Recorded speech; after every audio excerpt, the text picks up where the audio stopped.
Hi guys. Today we are going to check a topic which is not so difficult. It is actually count and non-count nouns. But for referring to this topic, we have to go back and refresh a bit of the knowledge we previously had about this. Let's start by asking, what are nouns? Do you remember what nouns are? Okay, nouns are words we use to refer to people, things, animal, or places. And then we have these nouns divided into two different types or categories. Let's say we have proper nouns and we have also common nouns.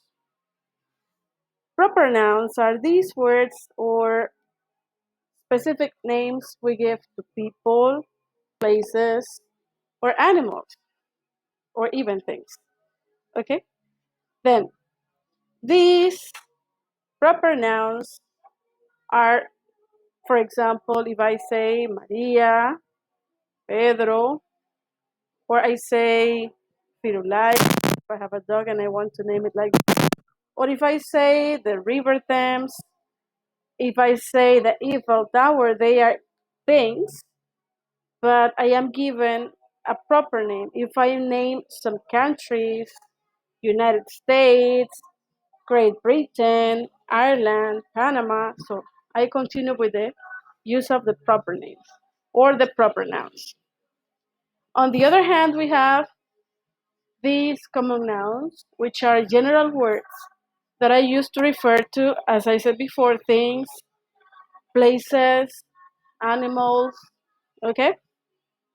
I would say then, for instance, chairs, tables, houses, bridges. So just remember these things. Now, between these two types of nouns, we have another special categorization for common nouns, which is the division of countable and non-countable nouns. And here with this picture, I have milk and I have bread.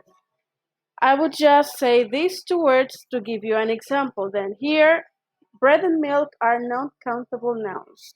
If I want to make them countable, then I have to use a unit of measurement, like 4 pieces of bread and 1 glass of milk.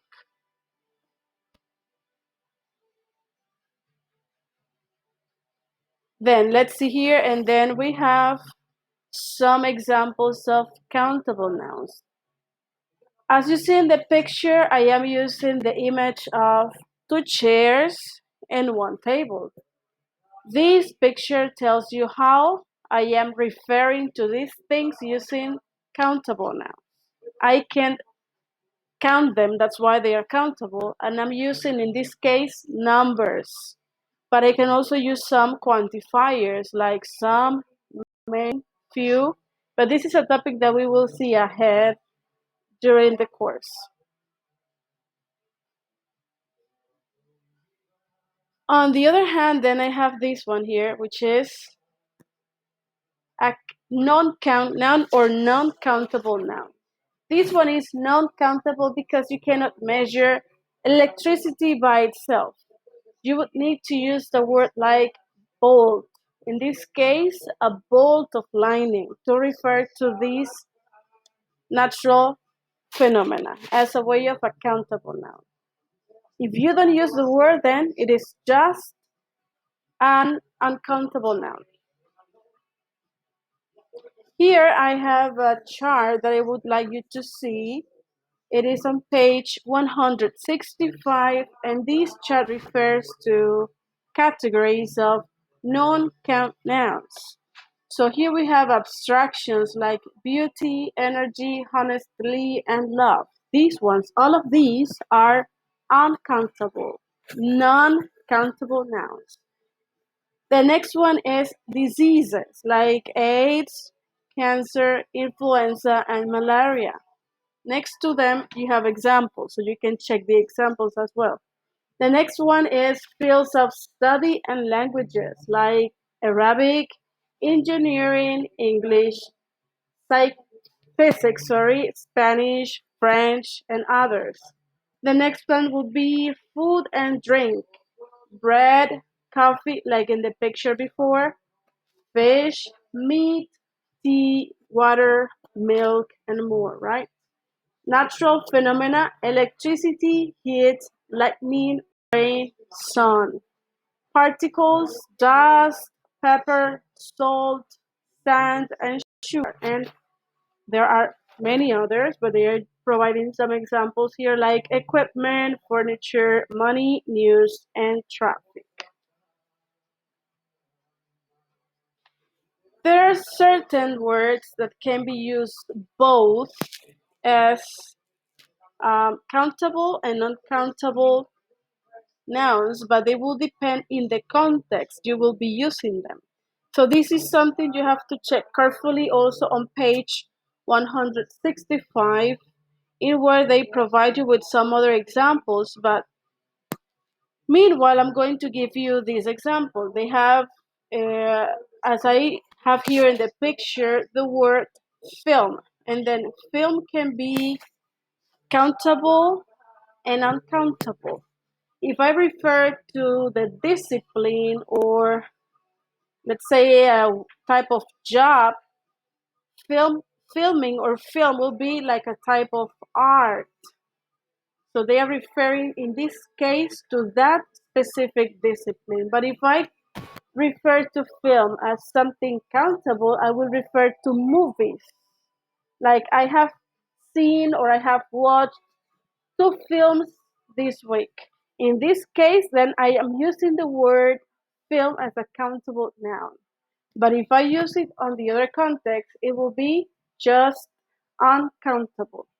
Then I invite you to recheck or check what you have here in this chart, which says count and non-count meanings of nouns on page 165. So you can see how other words like history, like exercise, pasta, traffic are used in different ways, as both contexts may imply different meanings. Then the next one refers to these words or phrases. I told you they are used as units of measurement to make uncountable nouns countable. And I am taking an example. You can go to page 166 in your book and see the chart number 5, which says making noun counts countable with phrases. I am providing you here with an example. You can check the others in your book. Then how to make non-countable nouns countable by using phrases. I have here this image. If you see this image, you can refer immediately about a non-countable noun, which can be water or rain. But if I want to make it countable, then I'm going to use the word drop to make it, as I said, something you can count. So it will be a drop of water. There is a drop of water in the branch, or there is a drop of rain outside in the branch of the tree. That is just an example for you to see how you can use these words or phrases to make non-countable nouns countable. With this, I will finish and then I invite you again to check for more information in your book and then practice in the assignments I will posting in the platform for you. Thank you very much and I hope you keep safe and you have a very good day.